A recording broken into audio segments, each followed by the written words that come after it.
Potential Experts is brought to you by Vermontes. Craving something cheesy, crispy, and unforgettably delicious? Say hello to Vermontes Pizza, where every slice is a love letter to the Green Mountain State. From classic pepperoni to our legendary mac and cheese pizza, we're serving up bold flavors you won't find anywhere else. Order online and get 20% off your first order with promo code Vermonty20. That's VERMONTY. Hit us up on Instagram at Vermontes_Vermont East to see what's hot and fresh right now. Vermontes Pizza, homegrown, hella good. Welcome to Hey, let's Football go. Nerds. We got a pretty packed show for you guys tonight. There is no Ethan. Poor little baby has a little bit of a sore throat. Is what is. We get it. Stuff happens. But with that being said, before we get rolling here tonight, we kind of have a nice little rebrand for you guys. Brandon has done a phenomenal job redoing our logo, getting us up new socials, Instagram, Facebook. I think TikTok, we're working on getting that one back up and running. I was running that about a year ago, and it's just, to be quite honest, it got a little too much with work and everything. But we are really making a strong effort to get back out there and try to get our followings up on these socials. So spread the word, and we'll see what happens. With that Yeah, being, so real quick on that note, just if you go to our Twitter, that's at potential_exp. There's a link tree there in the bio, has links to all of our social pages that are currently active up and running. So they're not all there right now, but you've at least got our Spotify, Instagram, the Twitter's there. So like all the big ones that are up and running, go check us out on Twitter, give us a follow, or excuse me, X, give us a follow there. And you'll be able to see all of our different pages from there where we're going to post our clips. The episode's obviously up on Spotify, so just make sure you go give us a follow. Again, potential_exp. absolutely appreciate that, Brandon. We're going to jump right into it today. So we're going to start NFL, and then we'll transition to Ben and I doing our usual NBA gabs. So we're going to start with the biggest storylines from yesterday. So we're recording this Wednesday evening. So yesterday's trade deadline. Brandon, Jets had an absolute fire sale. I don't even want to Yes, they ask did. you. I don't even want to ask you the basic question of what to make from that, because obviously the make is they're the Jets, they're a nightmare, they're rebuilding. What deal though all day surprised you the most? Stood out to you? Maybe it was a Jets deal, maybe it was something else. Go for it. Yeah, so it was definitely the big one of the day. The Sauce Gardner going to the Colts for 2 first-rounders and Adonai Mitchell. And to me, it's not necessarily, seeing the Jets sell. And I think that, looking at the state of that franchise, it's clear that they should be trading off some of their bigger pieces, try and get as many assets in return, get some magic beans, otherwise known as draft picks, try and turn that into something for the future. Again, to some extent, I disagree with making that move because the player that you are going to get from those draft picks, you are hoping that that's you get a Sauce Gardner at one of those picks. So realistically, you're going to have late picks with those picks because they're going to the Colts where they're with where their franchise is headed. So they're going to be late. It's going to be a little harder to get that caliber of player. But at the end of the day, that's what you're hoping you're getting. But they have 2 shots at the can there, 2 first-rounders, so you hope that they can make something out of it. But I think really the surprise comes from seeing such a big-name, high-profile player like that with a hefty contract getting moved at the trade deadline. That's an off-season type of move. A lot of times the NFL trade deadline is relatively quiet compared to the likes that we see sometimes in the NBA or the NHL, even the MLB. It's harder to move those big players. You have systems that are in place that are more complex in the NFL than other sports. It's a little bit harder to get a new player into that system up to par with what kind of schemes you're trying to run. So I really think that seeing a big name player like that being on the move, especially at the trade deadline, was a little bit of a surprise. Again, you usually see those smaller type of deals, role players, guys who are fringe getting playing time. So seeing a guy like Sauce get traded is certainly a big move, and I think it's going to be huge in helping the Colts in their playoff run in a wide open AFC. Yeah, to your point, just talking about how usually the NFL trade deadline is much quieter compared to that of the other 3 out of the 4 major sports. I saw a notification yesterday that I believe 6 deadline deals went down. Maybe there was a 7th that ended up kind of getting it, like being a buzzer beater that got in before that 4 o'clock deadline.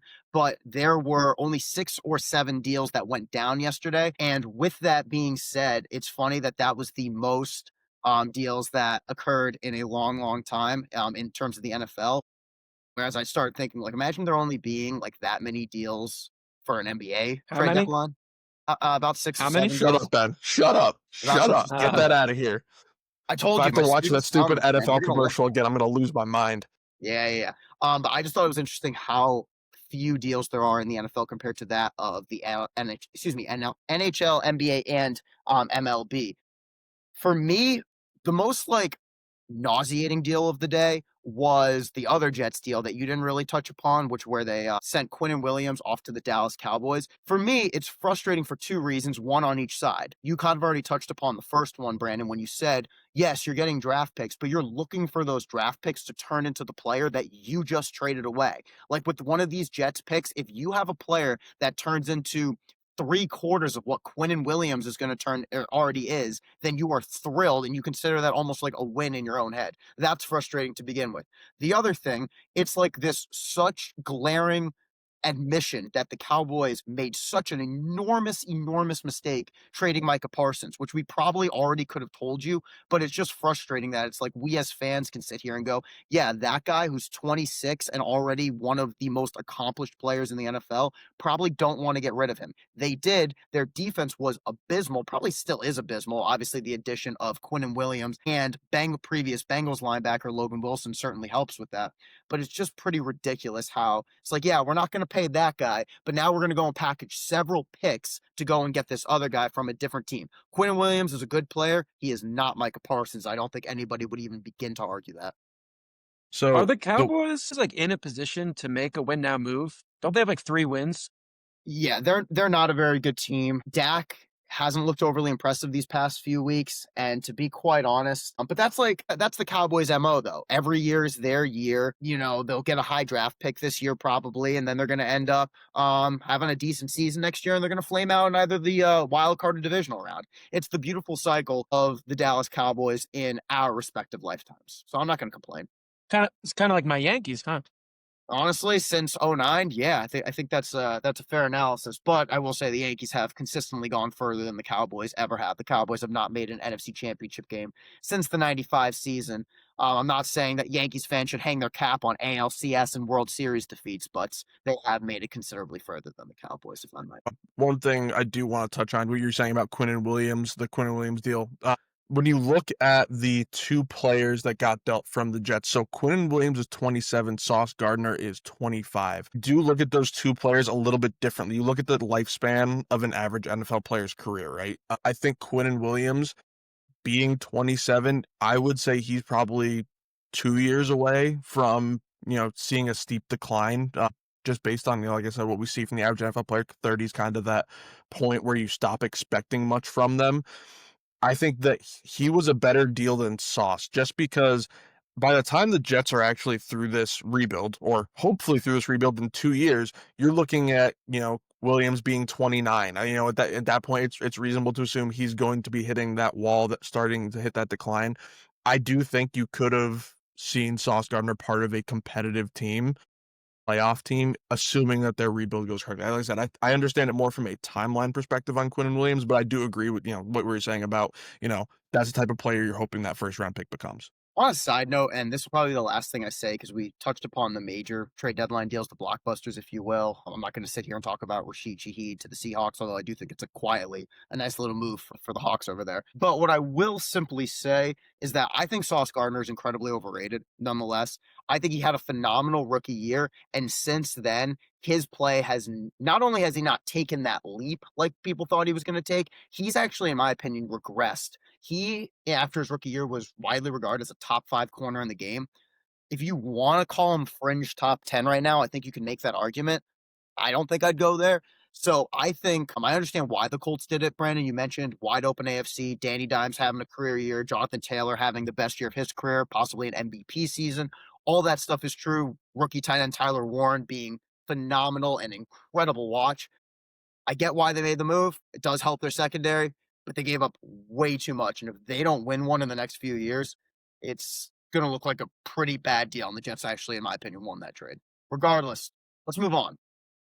So now that we're about the halfway point of the year, we just completed week 9. Now there are 18 weeks. So actually, we are at the halfway point of the year, to be specific. We're going to talk about a surprise team, either a good or a bad way. Brandon, start us off. Who's your team? You actually just talked where we spent some time talking about my surprise team, and that is the Indianapolis Colts. I think going into the year, everyone said, this is a solid roster. Aside from the quarterback, they could be a 500 team, 9-8, 8-9, somewhere in that range. Nobody thought they were going to be a bad team, but they certainly weren't going to be one of the teams we were going into the trade deadline talking about being a major Super Bowl contender. And most of that stems from the quarterback position, as it does most of the time in the NFL.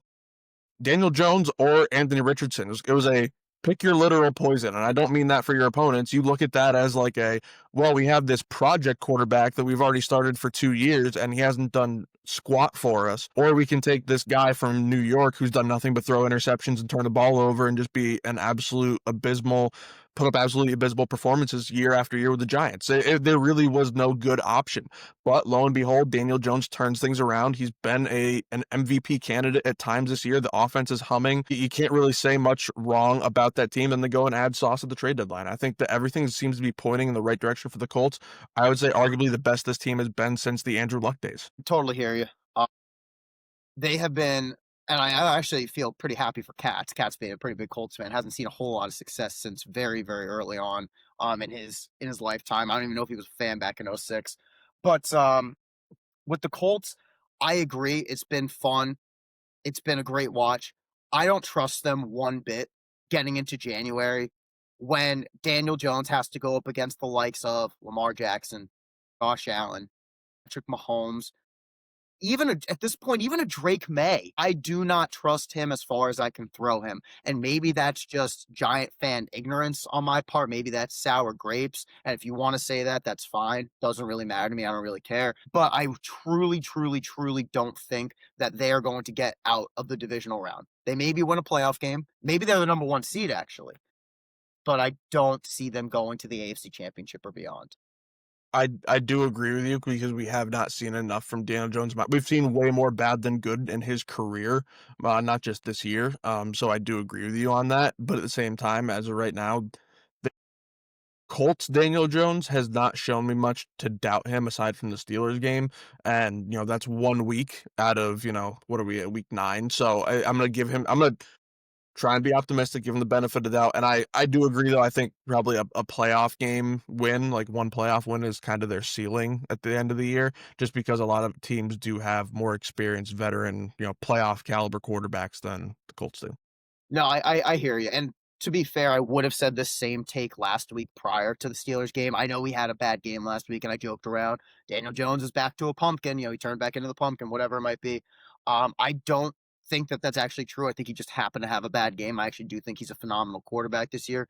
I would still stand 10 toes down on the previous take, though. When it comes to Mahomes, Allen, and Lamar, well, maybe Lamar because Lamar's a playoff choker. But with the previous two, no shot when it comes to January.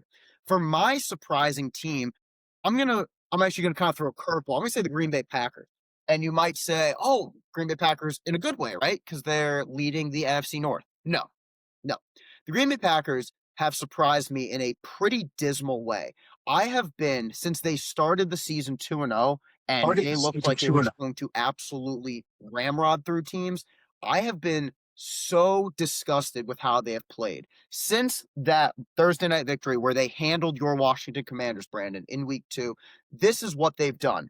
Lost to the Cleveland Browns, tied the Dallas Cowboys, who we already established are not good. Narrowly beat the Cincinnati Bengals without Joe Burrow, just to clarify, with Jake Browning, I believe. Terrible. Narrowly beat the Arizona Cardinals, who this week just benched Kyler Murray in favor of Jacoby Brissett. More on that in a few minutes. Beat the Steelers. That's probably been their best win in the past month and a half. And then this past week, lost to the Carolina Panthers, 16-13. Truly just unimpressive, uninspiring. I'm sick of watching them. Jordan Love, I thought, was in line for possibly an MVP season. I was way wrong on that. I just kind of thought that he was going to have a really good year throwing 30, 35 touchdowns. That defense was going to be dominant and the Packers would finish 14-3. They just do not look impressive. They're not fun to watch. I think the defense is overrated. I think the offense at times just completely disappears. So despite the fact that they are in first place in the NFC North, so it's crazy to say that they're surprising me in a bad way, they have surprised me in a bad way since week 2. And I honestly think that Detroit and maybe even one of Chicago or Minnesota ends up overtaking them to finish ahead of them in that division. They'll still make the playoffs. I don't trust them to go any further. Ben, go ahead. Yeah, funnily enough, I mean, I'm a Giants fan, but I think out of any NFL team this year, I have watched the most Green Bay Packers games. I'm, living down here in Guatemala. One of the teachers I work with, who lives right next door, is from Wisconsin, and he's a big Packers guy. So I go over there most Sundays, watch the game with him. He gets some food going. It's a good time. But watching him watch the Packers, you would not think that team only has 2 losses on the year. That guy is going crazy week in and week out. They don't have like a dominant weapon on offense really. Jacobs is good, but he's not, again, like he doesn't, there's no wow factor on that team, which I guess is a very like basic uneducated take, but they don't really have anything that's going to punch you in the face. And he was telling me it just feels like every time they play a bad team, they play down to the competition. They never go foot on the throat.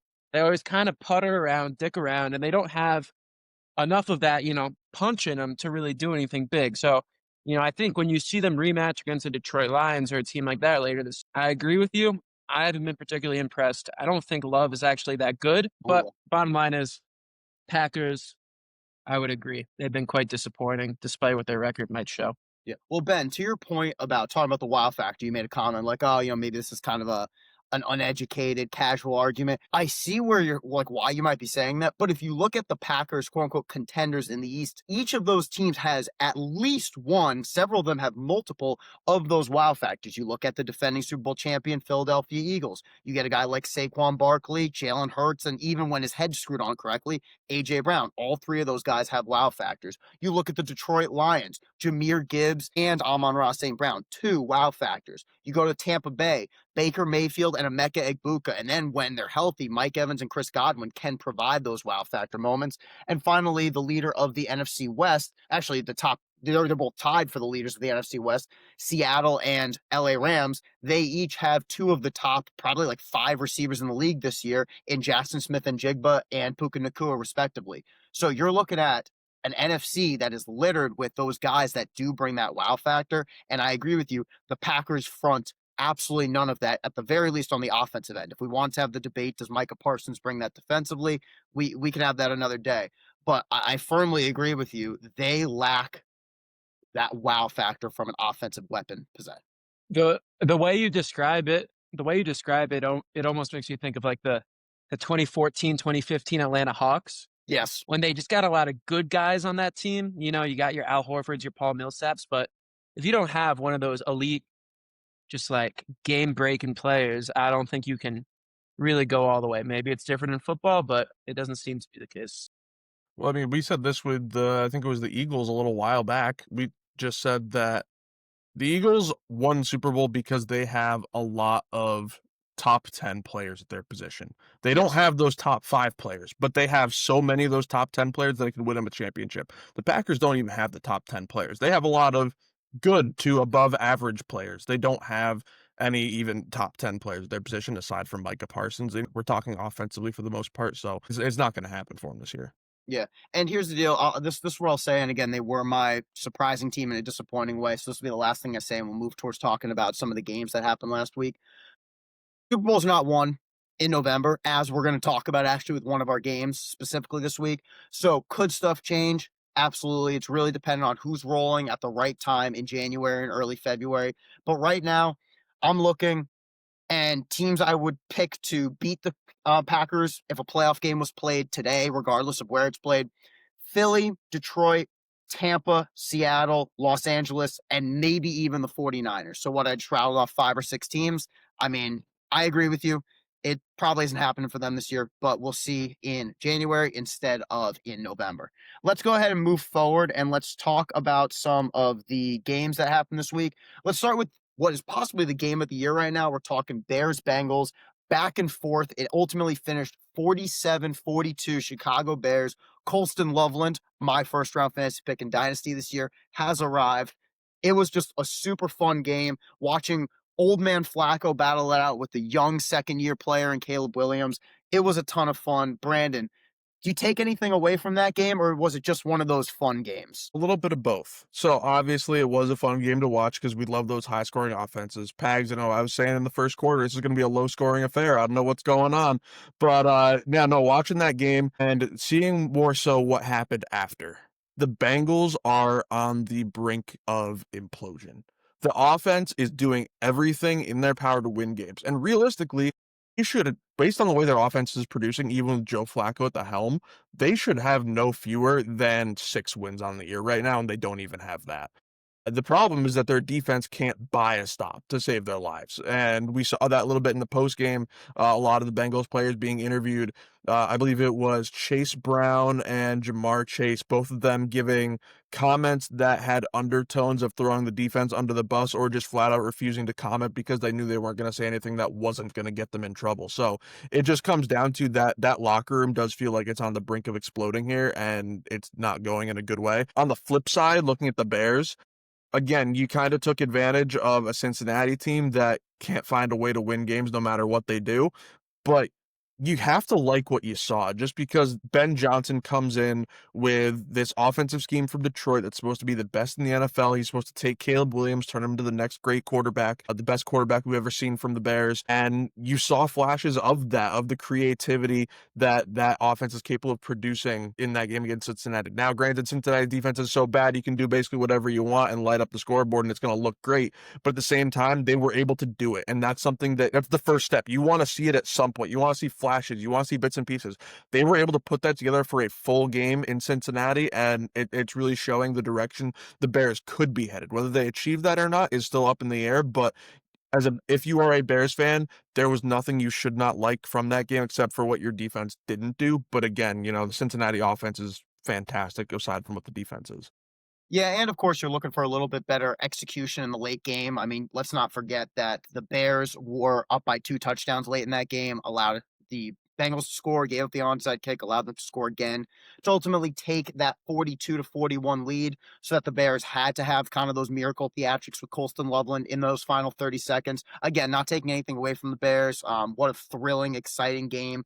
If you're a Bears fan, again, as you kind of mentioned, for a team that's kind of been in the doldrums realistically since they won the NFC and went to the Super Bowl in the '06 season behind Rex Grossman, you're looking at a fan base and a team that's been starved for some kind of success. I know they did reach an NFC Championship game with Jay Cutler where they lost to the Packers, but regardless, definitely a lot to look forward to for Caleb Williams and the Bears. I'm kind of hoping that they find a way to get anywhere between 9 or 10 wins and be able to sneak into the playoffs. I really, really would love to see Caleb Williams in a playoff game, get that experience. I honestly don't think he would play that well, but I do think it would be a really, really good experience for him. Like, not, I want to be really, really clear with this comparison, because comparing right now Chicago Bears to 2 years ago Oklahoma City Thunder is egregious, but it's in a way, in terms of how I want them to get playoffs experience, the way that the young Thunder, when they were the 1 seed in the West, needed to get playoff experience, not in the 25 season, but in the 24 season.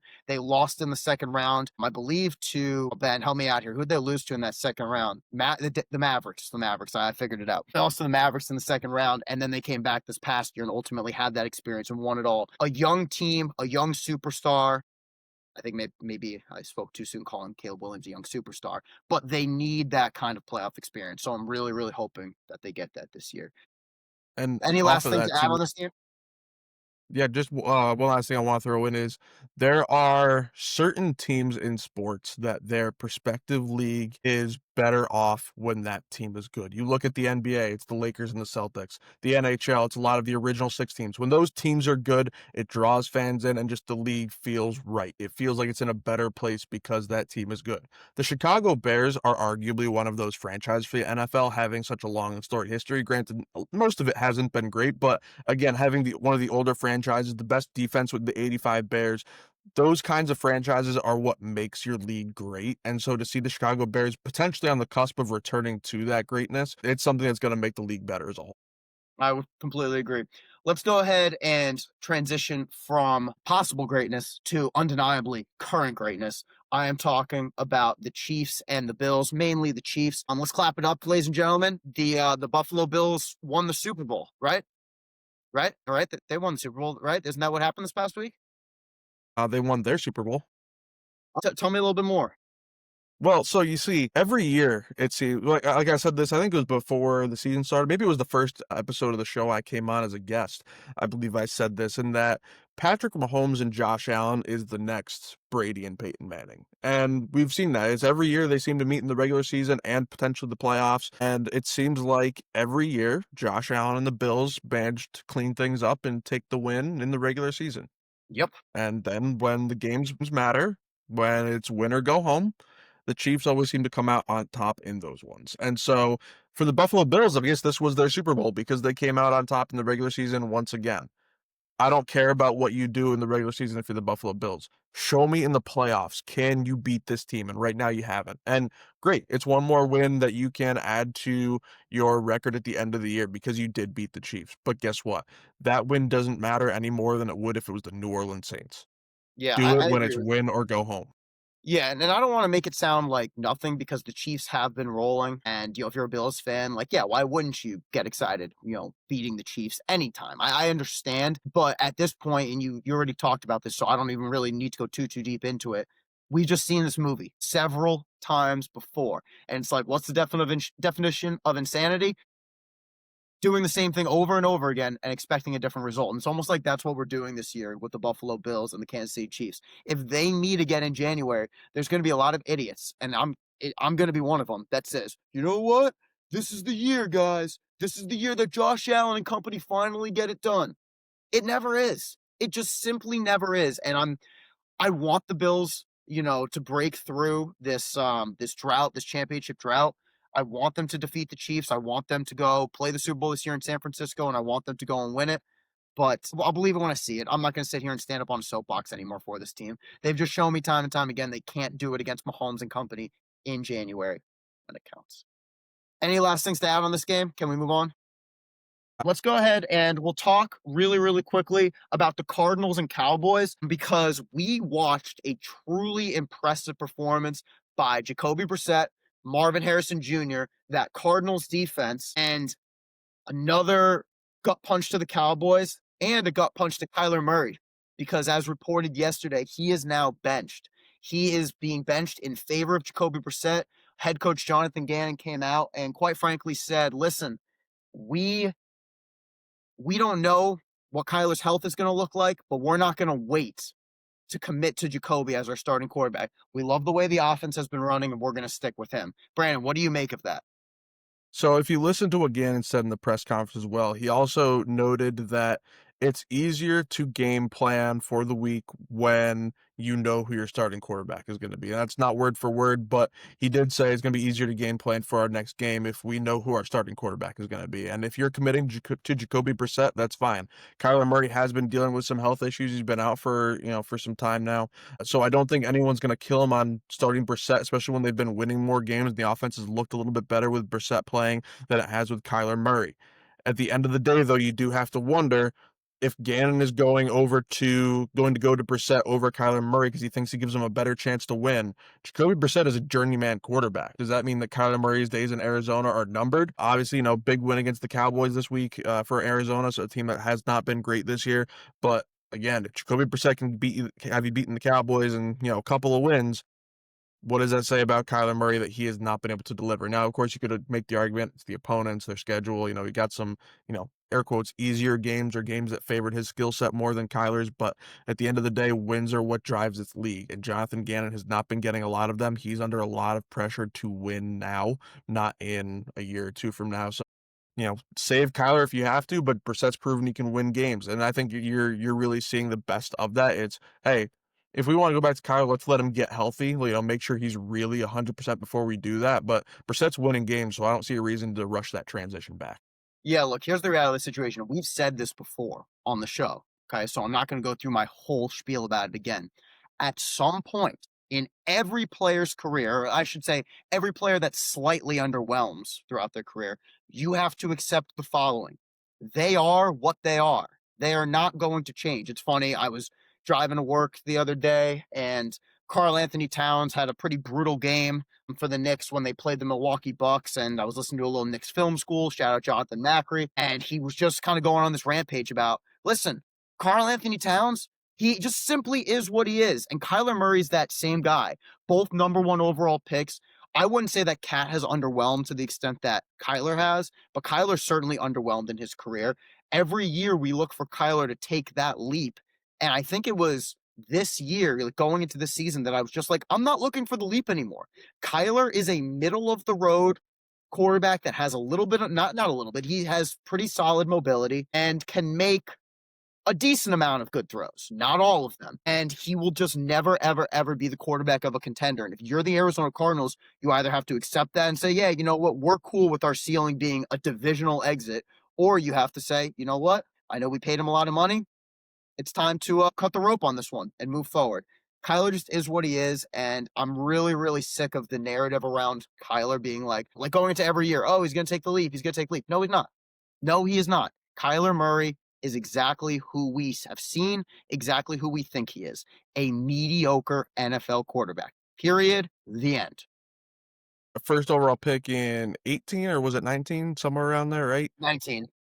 Yeah, 19. So at this point, we've seen, 5.5 years of him, 6 years. At this point, you're not going to develop much beyond what you really are. And I think that there are a couple exceptions to that. Guys who started with teams like Darnold with the Jets or a similar situation. But I don't think that's necessarily the case with Kyler because we have seen growth with him. He is what he is at this point. He's not going to develop any further. So you either cut your losses and move on, which you can't really do if I'm not mistaken, because I'm pretty sure he's under contract for a while now and for some big money. But he's your guy moving forward, whether you like it or not, or you cut your losses and move Hey, on. I mean, you're talking to a Giants fan about dealing with a lot of dead cap. I mean, I'd say just cut your losses and go from there. Let's go ahead and transition from one top pick to another, not top overall pick, but second overall pick. Brandon, I'm of course talking about your guy, Jayden Daniels. First of all, prayers up to him. We obviously never root for injuries, period, let alone gruesome injuries like the one that we saw where his elbow, or his arm, I should say, was bent the wrong way. If you are a little squeamish, please don't pursue the graphic that I'm referencing right now. If you're not and you really want to see it, have a field day. But B, I'll just kind of take a step back and let you talk about it a little bit, allow you a little bit of a space to vent, space to monologue, whatever you see fit. The next 2.5 minutes is yours. So Dan Quinn put this team's season in fantastic words a couple of weeks ago in a post-game press conference. The only thing that this team has been consistent about this year has been inconsistency. That goes with who's our starting quarterback from week to week. Is Debo going to show up and play well, or is he going to be a fly on the wall? Can our defense get a stop? Nothing is going well for this team this season, and that 3-6 record really shows that. Daniel's injury is just the latest in a long string of injuries that have totally derailed what was supposed to be the turning of the corner for this franchise. It's really derailed that second year. He's not expected to play again this year. And I just want to say to everyone out there who this week I've listened to them say, well, what were you doing? Why was Jayden Daniels still in that game? You were losing 37. When was the last time we ever saw an NFL quarterback get pulled from a game in a situation like that? I can't recall one. College, it happens from time to time, but I can't ever think of a time an NFL team has pulled their starter because, oh, we don't want to risk injury. And I know Daniels has been dealing with some lingering injuries this year, but get off your high horse. Don't say you should have pulled him from the game, because I agree you should have pulled him from the game. But that's just not something NFL teams do. It's not the norm. It's a Monday morning quarterback to say that he should have pulled him. If Daniels didn't get injured, nobody would have thought twice about it. The same way that nobody would have questioned Tom Thibodeau for leaving Derrick Rose in the game if he didn't rip up his ACL. It's the same deal. Yep. So please just take those thoughts, take those takes and just throw them out the window, because that's not the reality of the way the NFL operates. And again, I agree. I wish the injury never happened. I wish they'd pulled him from the game. I wish the NFL operated that way so we didn't have to watch our franchise quarterback season end like it did in Seattle. But again, at the end of the day, do not come at me with those takes, because it's not the way the NFL runs. But again, beyond that, we're hoping that Daniels can, have a swift recovery. I'm not expecting to see him on the field again this year, because by the time he could potentially return, season's going to be over anyway. We're not going to win a lot more games with Marcus Mariota at quarterback than we did with Daniels. We've seen Mariota play this year. He's been okay. He's not nothing to scoff at, but he's not going to carry his team to more wins, especially one that's been as bad as Washington has this year. Lattimore, as much of a liability as he's been defensively, one of our starting corners, he's done for the rest of the year with an ACL. We just lost Luke McCaffrey, who's been our number one wide receiver, to a collarbone too. Like, these are injuries that this team is not built to withstand, and at the end of the day, season's gonna be over. Um, but, looking at this point, you're looking on the next season. I would have hoped to have seen them try and make a couple of last-minute moves at the deadline to maybe, a guy like Deron Payne, try and move his contract, or some other guys who might be cap cut casualties at the end of the season, but, yeah, at this point, we're lucky it was not Daniels' throwing arm. I think that gives Washington fans a little bit of optimism that, as much as it sucks, it should not really hamper his ability to play once he does recover. But again, our thoughts and prayers are with Jayden Daniels and onto a speedy recovery. Yeah, it's unfortunate to, you've stayed loyal to that team and they finally, give you an awesome season last year. And, it's a step back this year, but hopefully it's just a step back to ultimately take a big time step forward. I kind of remember, with the Knicks when they finally made the playoffs in 2021, and then they had a dismal 22 season after they signed Kemba Walker and Evan Fournier. And, then they moved on. And that summer of 22, they ended up throwing a lot of money at a backup point guard named Jalen Brunson that people didn't really like at the time. So there's always a step forward. Well, I'm wishing speedy recovery for Daniels, and hopefully you guys can find your diamond in the rough the way that the Knicks did. Who knows? Maybe Luke McCaffrey is that diamond in the rough. I hate I hate to say it, but I knew the season wasn't gonna go well going into the offseason. I said to myself, "We're putting all our eggs into the Daniels basket a little bit too early. This team's still not good enough to repeat what they did last year, especially against a tougher schedule we would have had being a playoff team last year." And I've been proven right on that. I was trying to be quiet, not say anything, be optimistic, but now seeing what the result is, I can't say I'm surprised. I hear you. I hear you. We were gonna talk Panthers, Packers, but to be quite honest, I'm gonna give the Panthers a lot of credit right now. It's a great win, but we already talked enough Packers as they were my heavily disappointing team. Brandon, unless you have like a take that is like where you're waiting to explode upon, are you good to move past that? Yeah, I'm good. Packers are disappointing. Panthers, nice win. Move on. All right, sounds good. So we are going to move on and we're going to incorporate Mr. McPherson here, which he's been waiting patiently and we appreciate that. But we're going to do some NBA and NHL. I've been doom scrolling on my phone while you guys are talking football.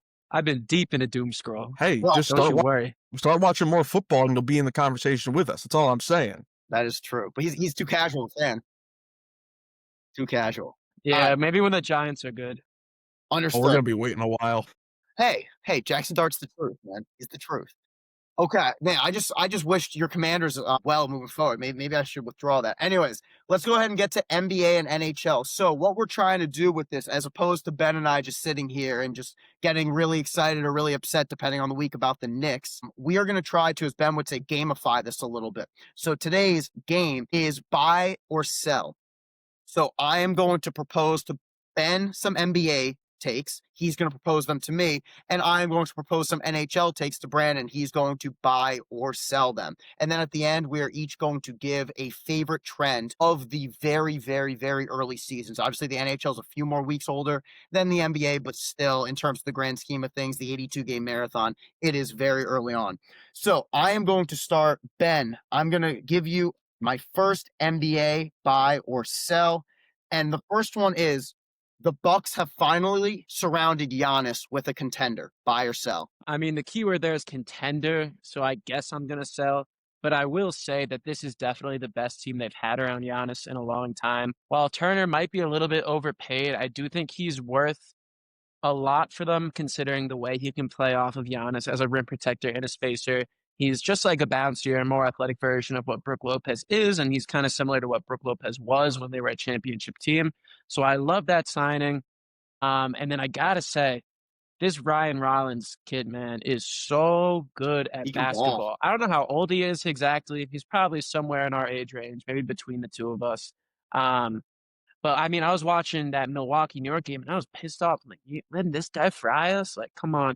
And then a couple nights later, I'm watching Bucks Warriors and Giannis wasn't even playing and the Bucks still won that, even with Steph hitting big shots and Draymond trying to get in Rollins' head. He was just going right back at those dudes. He looked like such a veteran and he just has this poise and he can shoot. He's big. He can defend, pass. So I love him. I mean, AJ Green's got a strap. That dude can shoot the ball. So they just have a good team. They got some athletes out there. They're not, I mean, Dave's obviously a great player, but he was such a turnstile at the point of attack last year that it's great to have Rollins there instead. That being said, I just said a lot of good things about Milwaukee. I don't think they're a contender, though. I do think you probably need 2 top 30 guys at least to be a contender, and they just have 1. He might be the MVP.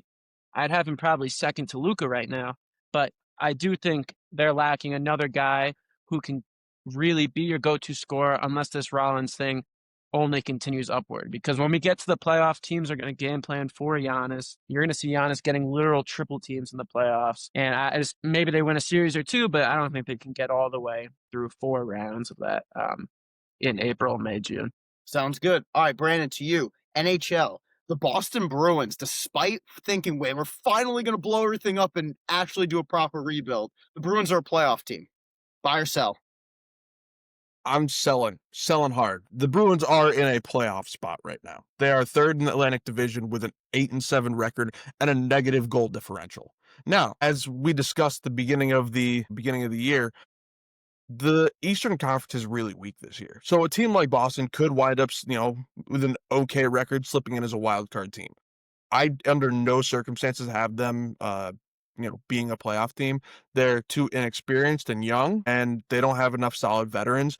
The goaltending does appear to be coming back a little bit. Jeremy Swayman's looking a little bit better than last year, but a little inconsistent. The numbers don't necessarily reflect a good performance with a sub 900 save percentage, but again, he at times has shown he can be the Jeremy Swayman of old that we thought he was going to be last year. So I do think that having players like him, Pastrnak, McAvoy, it's going to help you get some wins. But at the end of the day, this is not a playoff team. They should be a bottom 5 team in the leagues. The fact that they're holding on to a playoff spot much less is kind of impressive. But I'm selling hard on the Bruins being a playoff team at this point in time. I hope you're right. And I hate that burn. Man, I hate the burn so much. Ben, to you. All right. I got a great podcast talking point for you here. Ben, are you buying or selling the Ja Morant trade rumors? I am actually buying those rumors. I feel like we've been witnessing over the course of several years the decline of that Memphis Grizzlies core that started as Ja Morant, Jaren Jackson Jr., and Desmond Bane. We saw Desmond Bane get shipped off 4 firsts and KCP. Ben, you're telling me to hold up. Go ahead. And I gotta say, and Dylan Brooks. I think this thing really started to go downhill when Brooks left the team. He brought that shit together. Yeah, no, I would agree with you as well on that. Obviously, Dylan Brooks left. The Grizzlies declined to re-sign him. He left to go to Houston. He finds himself now in Phoenix as part of the Kevin Durant deal. So if you wanted to expand it to those 4 guys, 2 of them are already gone. We're down to just Ja and Triple J. And as you look at Ja, he's one of those guys that just has an absurd amount of talent, but simply cannot get his head screwed on straight. Obviously, he's been suspended now several times by the NBA, 2 of which were for posting a gun on his Instagram story. Just ridiculous, pretty gross and disgusting, reprehensible behavior from him. And it's just, he's not a leader. And quite frankly, if you're the Grizzlies and you can move off of that contract and even in some way get a piece back to start a rebuild, then that's definitely the move that you got to take. Even with Ja and Triple J, it's all in the Western Conference right now. It's almost like trying to fit a square peg into a round hole. It's just at your peak, you're going to be like, at their ceiling, they're a 5 seed. Their absolute ceiling, and maybe win a playoff series at most 2, probably not this. So At most. I'm buying that. Yeah, my thing with Ja is not even the off the court stuff as much because I do think his teammates generally like him, and I think he's more of a mistake maker than like a bad person or anything. But if you're a starting point guard in the NBA and you're not a consistent 3-point shooter, and on top of that, his athleticism and efficiency around the rim has dropped off, I think that's the biggest issue there. I don't know if he will get traded because his value is probably pretty low, but I think if he does get traded, you should look at Sacramento. You should look at Minnesota. They've been reported. And then I think Miami is another team that's always kind of around for this type of thing. The big one for me, I was thinking about, I don't know if it would happen. I don't know if either side would even say yes to this, but some sort of Morant Sabonis swap would be interesting to me. Sacramento's always looking to do something. And then from Memphis's side of things, I think it would be cool to see Sabonis and Jackson share front court. I think Sabonis makes up for Jackson's rebounding deficiencies, and I think Jackson makes up for Sabonis's defensive deficiencies, and then they can kind of play off of each other offensively. That's where my mind went when I saw the report that Sacramento was looking at it. But again, Sacramento's dumb. I don't even know if they're that dumb to give up Sabonis for Morant. But that who would be a knows? fun front court duo. It'd be interesting. I think you or I would probably start a point guard for that team, though. That would definitely be an interesting one. We can move on. Ben, back to you, from me at least. Here, buy or sell. The Los Angeles Lakers are the biggest threat to the Oklahoma City Thunder in the Western Conference. You got some good ones today, Ben. Appreciate it. Appreciate it. I might have to sell though. As the team is currently constructed, I don't see that as the case just because OKC, their problem used to be their lack of size, but now they are such a big team with so many guys to throw at Luka, and they just have so many places to attack on LA. I still feel like Denver is a bigger threat. I think even maybe Golden State matches up better with them, just because I really don't trust DeAndre Ayton and their lack of depth up there. I mean, you're going up against Chet and Ihart, even guys like Jalen Williams, like not the good Jalen Williams, the second Jalen Williams. Yeah, yeah. He's so big, like you don't have enough size to deal with that. So, I mean, the Lakers have been entertaining. I think they got some firepower. The Austin Reeves experience has been very entertaining. I think this could be a bit extreme, but I think he has potential to be like our next like Jalen Brunson. It takes him a little while, but he develops into just such an elite offensive player. And we've seen it historically. When you get Luka on a team with a Brunson or a Kyrie or maybe with an Austin Reeves, if he has that secondary playmaker and scorer next to him, it's a pretty great combo. So I think the Lakers are a great team. I was pretty high on them going into the year, but I still think there's just too many flaws. So maybe, give it next season. Maybe they make some moves in the summer or even at the deadline, and then they can get there. But as they currently stand, I still think OKC takes care of them in 5, maybe 6 games. Understood. Brandon, over to you for buy sell. Kind of a similar vibe to the last one. A team that we grew up watching as super dominant, but has kind of just been a mediocre, middling team, hasn't been able to figure it out for several years. Are the Detroit Red Wings a playoff team? You buying or selling them? I am absolutely buying into the Yzer plan. Steve Yzerman, the GM of the Detroit Red Wings, his plan finally appears to be taking center fold here.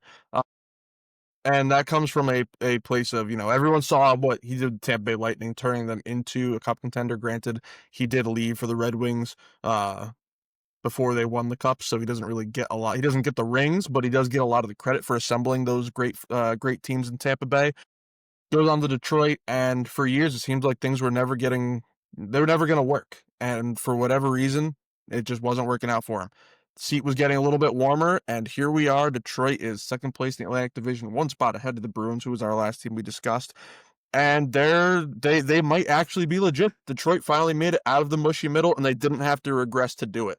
And when I say that, a big reason why, that would be defenseman Moritz Seider out of Germany. He is a fantastic defenseman, won the Calder Trophy for Rookie of the Year, in 21-22, and has been an underrated defenseman since then, in my opinion. We haven't seen him offensively eclipse the 50 points since then that he was able to put up as a rookie, but he's still been very solid offensively, producing 40 45 points a year, and that's something that you'd love to see from your blue liners.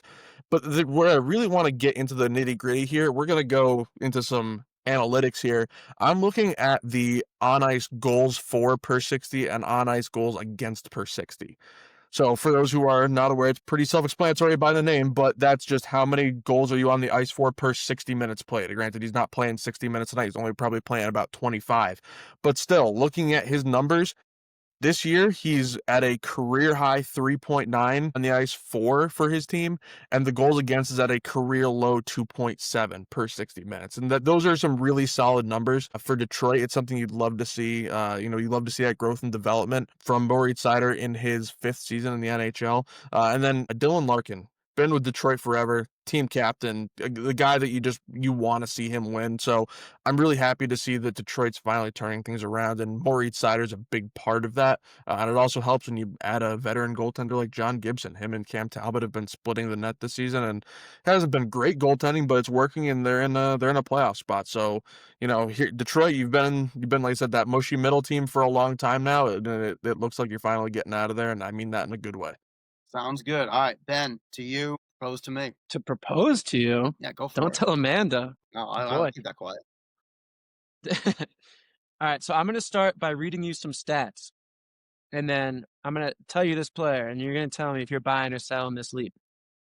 This player is averaging 23 points a game, 10 rebounds a game, 9 assists per game, shooting 50% from the field and 42% from 3 on 4.5 attempts per game. This player is Josh Giddey. Are you buying or selling this leap? I'm buying that leap. Do I think he's going to average a triple double? No, I don't think. I don't think we're looking at the next like Nikola Jokic at all.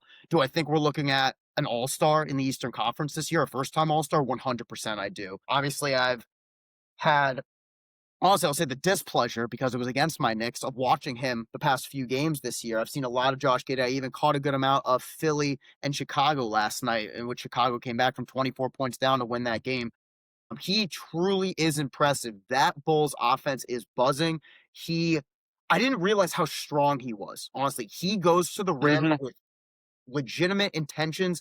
I kind of thought he was just a kind of back you down, almost like a sissy in a way, and just giving you a little fall away. No, he is strong. He plays the game with intent. I respect the way he plays, and I can really, really see him as a first time All Star this year. I am absolutely buying the leap. While I don't buy the Chicago Bulls as like a top 4 seed in the East, obviously, I do buy them as a playoff team, like not a play-in team. Like I do see them finding themselves as a 5 or 6 seed. Nikola Vucevic is playing good ball. Obviously, we already talked about Josh Giddey. Jalen Smith is good as a backup 5. Kobe White hasn't even played yet this year. Io Dosumo. That team is fun. Billy Donovan got those boys buzzing. Buzelis. Matas Puzelis. Buzelis. That kid's a dog too. Dude, I loved him when he was Yeah. selected, and that's just unbelievable. He's been honestly, I thought he should have gone higher in the draft than he did even at the time, and that's been proven Mhm. time and time again this past few years. How did like that kid Salon from Charlotte, or that Charlotte draft from France? How does Yeah. that kid The go over French guy. Boots Ellis? Yeah. I don't know. But yeah, Giddey is really good. And that's got to feel nice for Bulls fans because it feels like it's been like almost like 17 years since they like were relevant. Maybe it's not literally that long, but that's about how long it feels. Yeah, something like 17, 16 years, 17 years. Yeah, It's that's been a while. something like Yeah. that. All right, I am Yeah. going to now our final cycle here. Ben, I'm going to you for the very, very last, or my last one to you. Hmm. I am going to propose that it's funny. Okay, this is almost bad, but Chicago Bulls are a playoff team. Oh yeah. Yeah, they're a playoff team. We don't need to dive too far into it, but I do think they are. Again, they're not going to finish at this win rate, obviously, but I do think they're very good. I've been impressed with them as a unit. Billy Donovan's one of the most underrated coaches in the league. I was kind of excited when there was reports about New York looking into him this summer, and I was listening to Zach Lowe, and he said something that I was like, "Whoa, that's kind of intense." But I was thinking about it. Their offense is pretty Pacers-esque of last year. They just put you in a blender. They move so fast. They whip the ball around. They get down court. Desunmu, he didn't play in that second Knicks game, but that first one, he's just like flying up and down the court. He's real good. They got a nice team. I do wonder maybe if you don't want to disrupt things, bringing White back, maybe you can flip him for a good piece. I mean, they don't have the greatest wings, but having Patrick Williams and Okoro as big guys who can shoot the three a good amount of the time, it's a good formula they got going there. I would agree. Brandon, to you, buying or selling? First overall pick this year, Matthew Schaefer. Is he for real? So I am absolutely going to be buying into the fact that Matthew Schaefer is legit. Again, the first overall pick, so you'd kind of hope he's going to be legit, but given how early it is in his career, it's a bit surprising. NHL prospects take a while to develop. It's not like the NFL or the NBA where a lot of times you see those first overall picks jump right in and make an impact. Matthew Schaefer is doing just that. He is 11 points in 13 games. He's been an offensive dynamo for an Islander squad that's just been boring for years, and he is bringing an infusion of talent, youth, and energy to that franchise. Like I said, 11 points in 13 games. Those possession metrics that I mentioned before for the per 60 minutes, he's got better numbers offensively than Moritz Seider does with 4.2. His goals against is not quite as pretty at a 3.6, but again, considering the team he's playing on and his age, not having fully adjusted so you would think to playing in the NHL just yet, everything that I'm seeing from Matthew Schaefer indicates that he is going to be an absolute stud for the New York Islanders. I would not have put him in the potential of being a top 10 defenseman in the NHL going into the draft. A lot of people said this was a weaker draft. There was no consensus number one pick. Matthew Schaefer got the number one pick because he just had the best season. He most recently had been the best player coming out of that draft. But now looking at what he's already turned into, I think there's no doubt in my mind that he's going to eventually turn himself into a top 10 NHL defenseman, he's already well on his way there. Love it. I love it. Sorry for my movement there. It's about game time for the Knicks, so I'm gonna toss them on. Obviously, we can continue here. So, Ben, your last one for me. Go for it. Yeah, as you're clicking your way through there, I gotta ask, are you buying or selling the Orlando Magic as a disappointment this season? I'm selling that one. I really, really hope that I'm wrong on this one, but I do think that they're the kind of team that will eventually figure it out. What we have to keep in mind is they've never played with a guy like Desmond Bain who can actually effectively space the floor. I know KCP was supposed to be that guy last year, but I think guys like Franz and Paulo are eventually going to be able to buy into how they need to play in order to be successful. And I do think that they will eventually put it together. Do I think that they're going to be a 53, 54 win team in the East like some were so bullishly predicting them to be?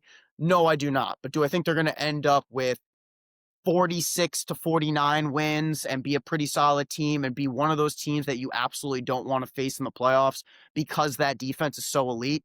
Yeah, I do buy. I'm buying that, so I'm selling the fact that they are actually a disappointment. I gotta say, I think Jamal Mosley is a sneaky fire candidate. Is I don't know. He's been with them for a while, and they just can't get a defense together. I mean, not a defense. Sorry, obviously their defense is great, but they can't get an offense together. So I think that it feels stale. Like it's just been I don't know. Like Bane's good, but you can't have one person spacing for a whole team. I was thinking because we were just talking about the Bulls. I just love pulling hypothetical trades out of nowhere. But if they need a scoring punch and some spacing, maybe some sort of Suggs White swap might do it for him because you could play Suggs next to Giddy as like an off ball kind of like backup creator, and then White would actually bring them some offense. Because I don't know when you have Suggs, Wagner, Banchero, and a center out there, it is tough, man. Yeah, It's especially like when that center's not either Wendell Carter Jr. or Goga Batadze. It doesn't exactly scream inspirational from the offensive perspective. no, it does not. I'm personally buying that one. I think Orlando just needs to make some changes if they're gonna live up to the expectations. I hear you. All right, so last thing on the NBA here and NHL combined, and then we'll wrap up the show with Pag's picks. Let's go ahead and we're gonna just simply go around, and it's not gonna be very long. Just each guy, no more than a minute. Your favorite trend so far this season. So Brandon, we'll go NHL. We'll talk to you about that, and then we'll finish NBA with Ben and I. And like I said, we'll wrap up with Pag's picks. My favorite trend so far this year has to do with another playoff team, and that would be the Utah Mammoth. I think that, historically that's been kind of a cursed franchise. And when I say that, technically the Utah Mammoth are a new franchise. They were the Winnipeg Jets, then the Arizona Coyotes. Arizona Coyotes technically folded, and although all the players and management and literally everything to do with the organization went to Utah and became a new team, the NHL views them as a new franchise. So I'm choosing to view them as still the Arizona Coyotes in my own brain because it's basically the same organization. But at the end of the day, it's been a cursed franchise. They could never win in Arizona, never got anything done. The Shane Doan run to the conference final was the best thing we saw from that franchise. Now they're in a playoff team. They've got a lot of young studs, Mikhail Sergachev, Clayton Keller, Dylan Guenther. They've got a lot of these young guys who are starting to turn the corner and show that this team can be a really good team. So the Utah Mammoth being a playoff team, that's my trend that I love so far for this year. Love it. Love it. Ben, to you. Yeah, I gotta say, I didn't know the Mammoth were a team. I just looked up their jerseys. That's fucking sick. That's a dope mascot. I'm pro Utah Mammoth. All right, my thing in the world of the NBA that I've been loving. Oh my, DiVincenzo's wearing a mask tonight. That's fucking sick. Sorry. Is Mikal Bridges. I'm gonna be a little homery here. I'm gonna talk some Knicks, but I have been loving the way Bridges has been playing this year. He was beyond frustrating last year. Tibbs didn't use him right. It was very unclear why we gave up all this capital to get him. And now you're seeing how you can effectively use Mikal Bridges, blending that style he played in Brooklyn with the style he played in Phoenix, using him more effectively on defense as an off-ball disruptor who gets the occasional on-ball rep. It's just been a joy to watch. He's up to 5.3 assists per game this year. Of course, the one game he didn't get there is when I bet on it, but he has been great as a playmaker. He's been taking the load off of Brunson. Brunson looks fresher at the end of these games. Again, it's early in the season, of course, but I've just been pleased with the way Bridges has been playing and the way he's being used in the offense. This looks like a guy that 5 picks probably still an overpay for, but regardless, looks a lot less like a terrible deal to me. He's been playing great. I love it. I got to give him his flowers because I was shitting on him heavy last year. Yeah, obviously that's been a joy to watch. Been super super pumped to see that. So for me, and normally I talk more Knicks and go back and forth with you, but the Knicks are about to play, so I'm actually gonna wrap this one up. For me, my storyline that I love has been the rebirth of the Portland Trailblazers. Denny Avdia averaging 24 points per game. Drew Holiday doing what he does best, distributes. Is just a bowl defensively. They have been a ton of fun to watch kind of come out of like the doldrums of despair. They're currently 4-3, tied for seventh in the West. I mean, obviously everyone's super close. They're a game and a half out of the second seed, but it's just I don't know that I would sit here and go, oh yeah, I'm really buying Ethan's bold prediction that they're going to win 45 games. But right now they are fun to watch.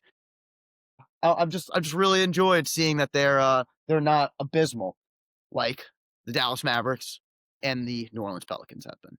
So those are It's our go ahead, Ben. I'm just it's nice to see it too with all the disruption they had to start the year. That's got to be you feel good for their fans that they have something to root for after that kind of mess they started with. Absolutely, yeah. It's funny actually. When I was doing that, I didn't even think about that. It's a great additional point. All right, Brandon, we'll send it to you to open up Pag's picks, and then we will go from there. Hats at the line. Way to be aggressive. I am. All right. I have to stream this, so I'm several minutes behind you. The tip just happened. All right. Pags Picks is a segment created solely for entertainment and informational purposes. The content shared during the segment does not constitute betting advice or financial recommendations. Any sports wagers placed based on the opinions or commentary expressed in Pags Picks are made at the sole discretion and risk of the listener. The hosts and creators of Pags Picks are not liable for any losses or damages resulting from betting activities. Pags, take it away. All right, guys. So, for my pick this week, I am actually going to turn to the Patriots Buccaneers. Right now, the Buccaneers are favored by 2.5 points in that game, and I am here to tell you to bet the Patriots money line on that game. It's Patriots plus 125. The Patriots, as much as I want to hate on them this year, they have performed very, very well. And I do truly believe that this team is just 100% legit. So I anticipate that they will continue to roll. Drake May, in my opinion, is a legitimate MVP candidate. So as much as I love Baker, he hasn't had the greatest few games in a row. He very easily could bounce back. And honestly, if he does and the Patriots lose, I'm cool with losing this pick.